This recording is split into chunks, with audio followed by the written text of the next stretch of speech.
Ada kalanya telinga itu bosan mendengarkan nasihat, muak, jemu, letih. Ada kalanya akal itu tidak lagi bisa diajak untuk berpikir, susah, payah, karena sudah terlalu penuh dengan berbagai macam maklumat, informasi, penderitaan dan kesusahan. Tapi Allah memberikan jalan lain untuk supaya nasihat itu sampai ke dalam hati melalui kisah. Maka kata Allah kepada Nabi Muhammad sallallahu alaihi wasallam, faqsusil qasasa, ceritakanlah kisah-kisah itu, la'allahum yatafakkarun, biarkan mereka berfikir, biarkan mereka merenung sejenak. Selama jantung masih berdetak, selama darah masih mengalir, mereka masih hidup, hati mereka masih bisa diajak untuk berkompromi. Mungkin kalau dinasihati tidak lagi masuk, tersumbat sudah telinga. Mungkin kalau diajak berdiskusi sudah tidak mempan, saking penat dan lelahnya penderitaan. Tapi kisah-kisah masih menyentuh ke dalam hati sanubari manusia, karena nafas masih berhembus, hayat masih berada di kandung badan. Bagi yang lama tidak juga dikaruniai anak, bacalah kisah Ibrahim alaihissalam yang tidak pernah muak dan bosan berdoa, Rabbi habli minas salihin, berilah aku anak yang saleh. Bukan setahun, bukan 2 tahun, 86 tahun lamanya menikah dengan Sarah, tidak juga dikaruniai anak. Menikah dengan Hajar, anak tidak juga datang. Mereka mengatakan istrinya mandul. Mereka katakan takkan mungkin punya anak, karena tulang sudah rapuh, kepala sudah diselimuti uban, mustahil punya anak. Tapi Allah ingin menunjukkan kuasanya. Pagi, petang, siang dan malam dia berdoa, Rabbi habli minas salihin. Akhirnya Allah berikan anak. Bukan cuma istrinya yang muda itu yang melahirkan anak, istri yang dikatakan semua orang mengatakan takkan mungkin punya anak, mustahil punya anak. 13 tahun setelah kelahiran Ismail, Sarah mengandung, lahirlah Ishak. Ketika itu umur Nabi Ibrahim 99 tahun. Allah ingin menunjukkan kuasanya. Innama amruhu idza arada syai'an ayyaqula lahu kun fayakun. Setan berbisik, mengapa dia yang pacaran, dia yang berzina, sekali berhubungan kelamin langsung punya anak? Mengapa dia yang melakukan hubungan tidak halal, tidak ada akad, tidak ada saksi, tidak ada mahar, tidak ada izin orang tua, mengapa begitu mudah? Memang itulah kerja setan. Alladzi waswisu fi sudurin nas la'atiyannahum min baini aydihim. Aku akan datang dari depan, wa min khalfihim, dari belakang, wa an aymanihim, dari kanan, wa an syama'ilihim, dari kiri. Memang begitulah kerja-kerja setan dari bentuk jin. Syayatinul jinni wal insi. Ada pula setan yang berbentuk manusia, yang kerjanya menghangat-hangatkan hati, memanaskan perasaan, sehingga mendidih bergejolak sampai pada mencaci maki Tuhan. Beristighfarlah, minta ampun kepada Allah. Bacalah kisah-kisah mereka, bagaimana susahnya Nabi Zakaria berdoa kepada Allah, Rabbi habli min ladunka dzurriyyatan thayyibah, berilah aku keturunan yang baik-baik ya Allah. Allah berikan keturunan yang baik. Anak itu bernama Yahya, seorang perempuan lama tidak punya anak, namanya Hannah. Dia berdoa kepada Allah, Rabbi ya Allah, inni aku nazartu, bernazar, laka ma fi batni muharrara, kalau aku punya anak, kalau aku bisa mengandung, anakku ini akan kujadikan muharrara khalisan li khidmati Baitul Maqdis.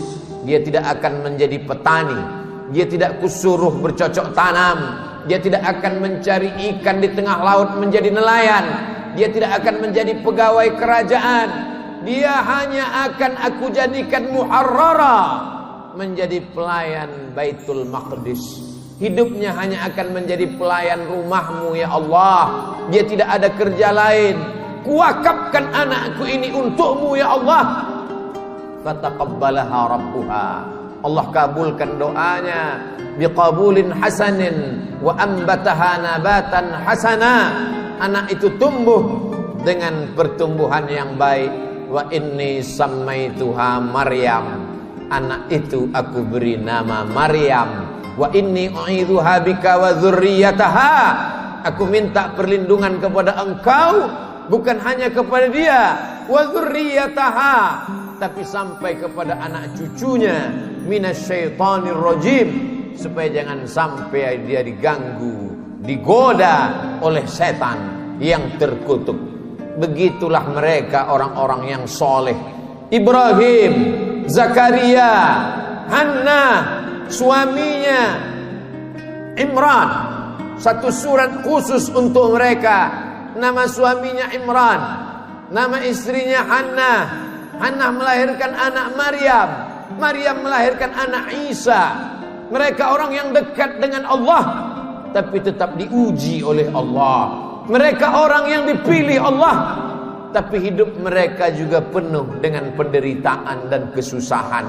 Lalu siapa kita yang baru sekali dua menempelkan kening ke lantai, bermunajat kepada Allah, merasa hidup mesti senang, hidup mesti tenang, hidup mesti kenyang, padahal kita tak layak untuk menenteng sandal alas tapak kaki mereka.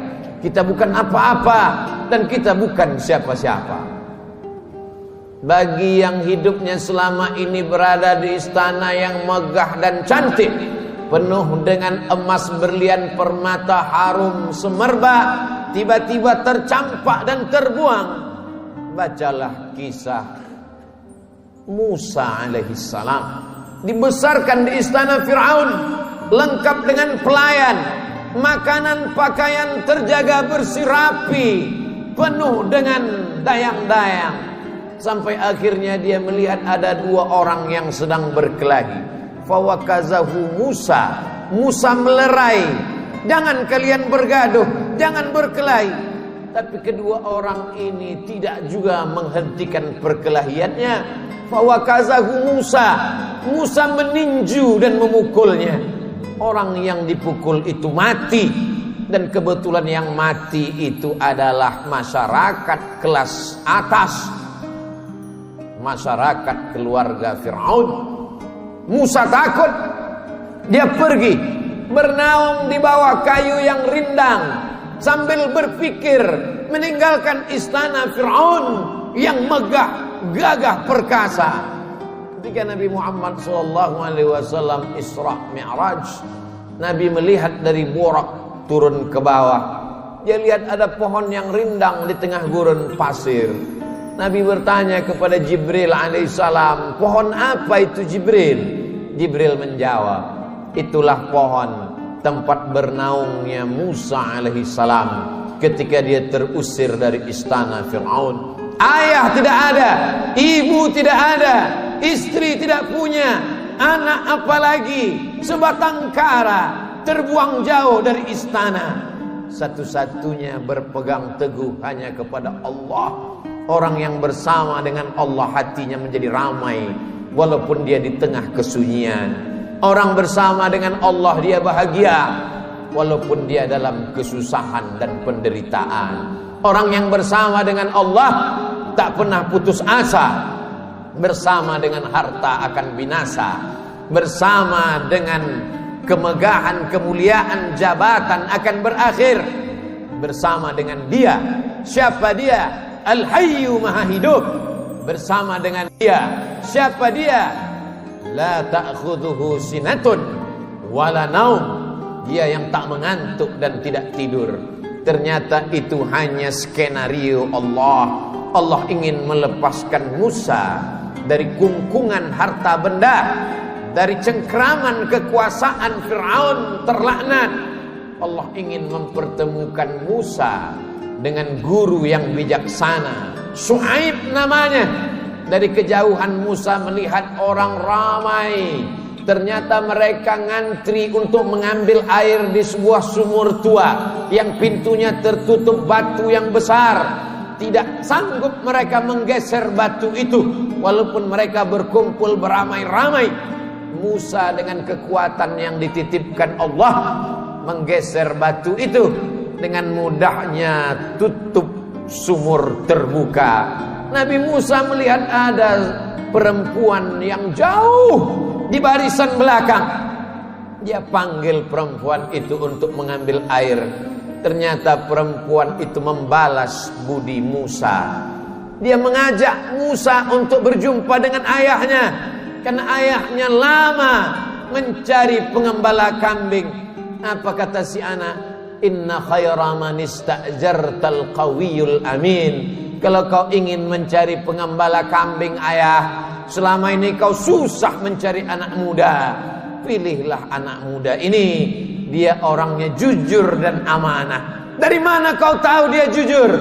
Ketika dalam perjalanan tadi aku di depan, dia di belakang. Angin bertiup kencang, pakaian lekuk tubuh terlihat. Dia suruh aku ke belakang, dia ke depan, karena dia tidak ingin melihat yang dilarang Allah. Dari mana kau tahu dia kuat? 30 orang laki-laki ingin menggeser batu besar dari pintu sumur yang menutup. Tak sanggup mereka sampai dia datang. Akhirnya Musa dinikahkan dengan anak Syuaib dengan mahar samania hijaj, 8 musim, 8 tahun lamanya mengembalakan kambing. Musa ulul azmi, banyak manusia tapi tak banyak yang dipilih menjadi nabi. Banyak nabi tapi tak banyak yang dipilih menjadi rasul. Banyak rasul tapi tak banyak yang dipilih menjadi ulul azmi. Musa salah satu ulul azmi. Musa yang diajak Allah untuk berbicara. Wa kallamallahu Musa taklima.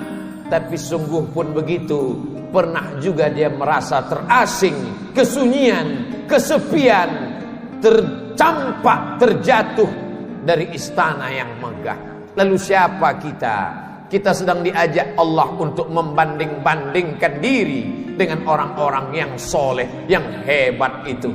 Engkau yang ditugaskan untuk menjadi guru agama, menjadi juru dakwah di tempat yang jauh, di tengah hutan belantara, melewati air gelombang pasang, melewati sungai, melewati batu karang yang tajam, sampai di tempat tujuan tidak disambut dengan tala'al badru alaina. Kau tak disambut dengan marhaban, kau tak disambut dengan permadani merah, kau tak disambut dengan sukacita.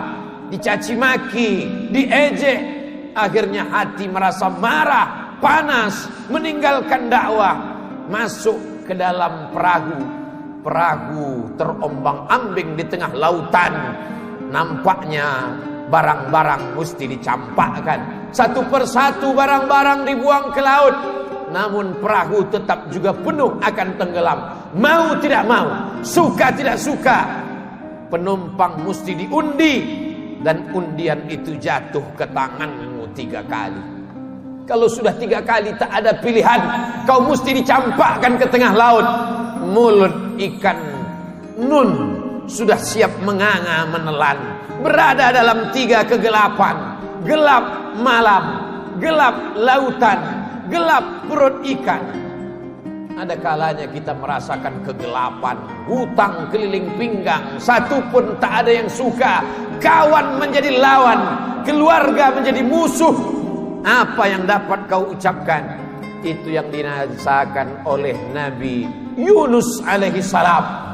Dia hanya berucap dengan mulutnya, la ilaha illa anta subhanaka inni kuntu minaz zalimin.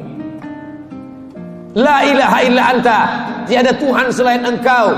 Subhanaka, maha suci engkau, aku yang kotor, aku yang hitam, aku yang kelam, aku yang bergelimang dosa. Inni kuntu minaz zalimin. Aku sudah zalim, aku sudah aniaya, aku sudah buat dosa. Apa yang dilakukan Allah? Ikan itu memuntahkan isi perutnya. Lalu kemudian Nabi Yunus terdampar di tepi pantai, ditumbuhkan Allah yaktin, labu. Dia makan labu. Hari ini ahli medis, para pakar gizi menganjurkan orang yang sakit untuk memakan buah labu, makanan yang baik untuk penyembuh orang yang dalam keadaan sakit. Ternyata Allah tahu apa yang ada dalam hatimu. Siapakah engkau bila dibandingkan dengan Nabi yang dipilih Allah? Ada kalanya engkau terjatuh, masuk ke dalam lautan. Lautanmu bukan lautan Nabi Yunus, perut ikanmu bukan perut ikan Nabi Yunus, gelapmu bukan gelap Nabi Yunus. Tapi kesulitan-kesulitan hidup yang datang silih berganti, tak ada yang dapat kau lakukan kecuali berkata, La ilaha illa anta subhanaka inni kuntu minaz zalimin. Ada orang-orang yang mengajak engkau untuk berargumentasi, untuk berlaga, tapi bukan dengan otot. Mereka mengajak engkau berkelahi, berdebat dengan otak.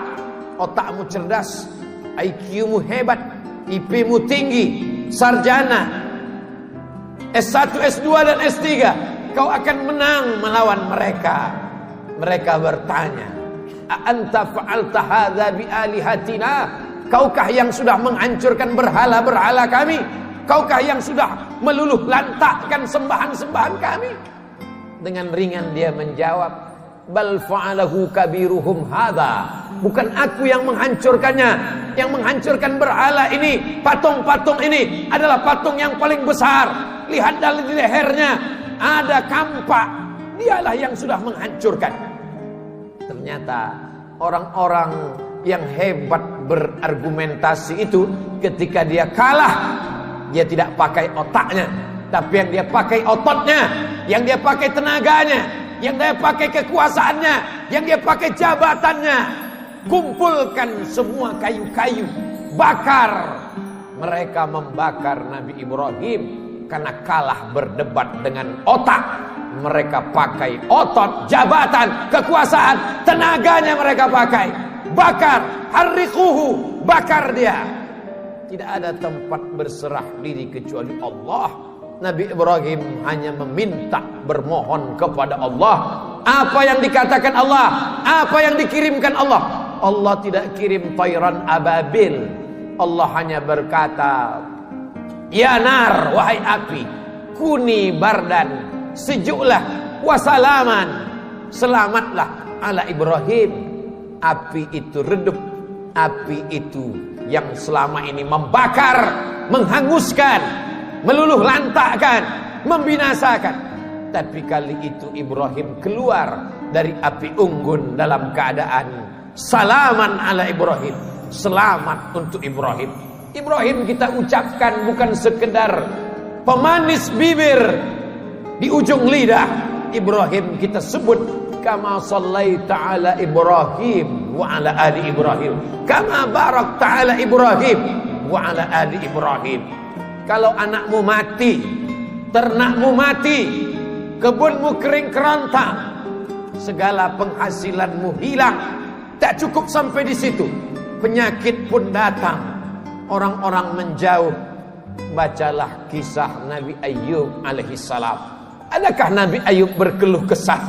Adakah Nabi Ayub berkata, aku ini Nabi, kenapa anakku mati? Aku ini Rasul, kenapa ternakku mati? Kenapa kering kerontang?